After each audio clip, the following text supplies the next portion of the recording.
प्रदेश में मछुआरों को बेहतर मूल्य दिलाने के लिए स्टेट ऑफ आर्ट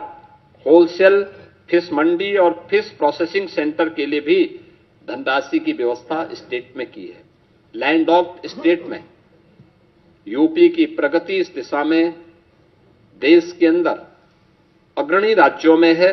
और इस दिशा में उस जो कार्य करने की संभावनाएं हैं, इसमें वर्ल्ड फिशरीज प्रोजेक्ट सेंटर की स्थापना का भी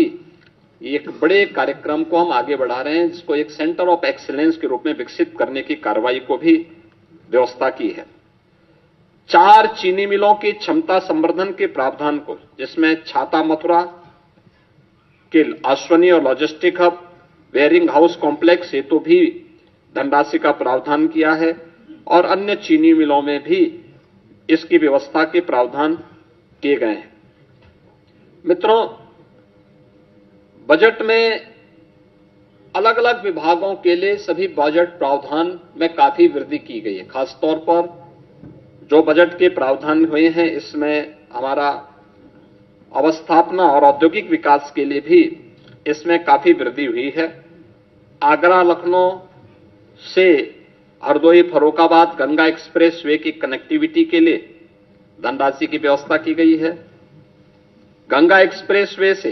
प्रयागराज, मिर्जापुर, वाराणसी, चंदौली, सोनभद्र तक यानी शक्तिनगर तक इसके विस्तार का घोषणा हुई है।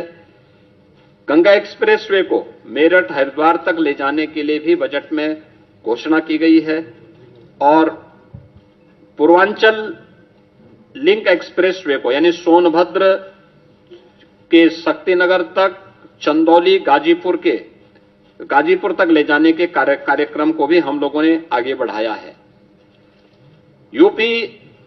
बायोफ्यूल प्लास्टिक केंद्र को भी विकसित करने की कार्रवाई को हम लोगों ने आगे बढ़ाया है और एफडीआई फॉर्च्यून 500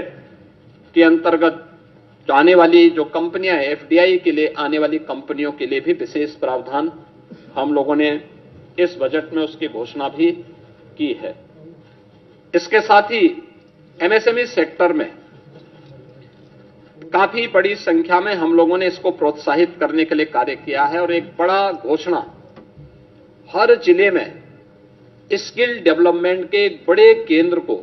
जहां से हम हब एंड स्पोक मॉडल पर उस कार्यक्रम को आगे बढ़ा सकते हैं। इसके तहत सरदार वल्लभ भाई पटेल एम्प्लॉयमेंट जोन, इसके लिए भी प्रावधान की घोषणा की है, जिसमें 50 एकड़ से लेकर के 100 एकड़ क्षेत्रफल के एक बड़े क्लस्टर में स्किल डेवलपमेंट कार्यक्रम के साथ ही अन्य कार्यक्रमों को भी लागू करने का एक विशेष कार्यक्रम किया गया है। वन डिस्ट्रिक्ट वन कुजीन योजना के अंतर्गत भी स्थानीय खाद्य पदार्थों की ब्रांडिंग की जा सके, इसको प्रोत्साहित करने का भी प्रावधान इस बजट में किया गया है और उनके लिए विशेष प्रावधान किया गया है।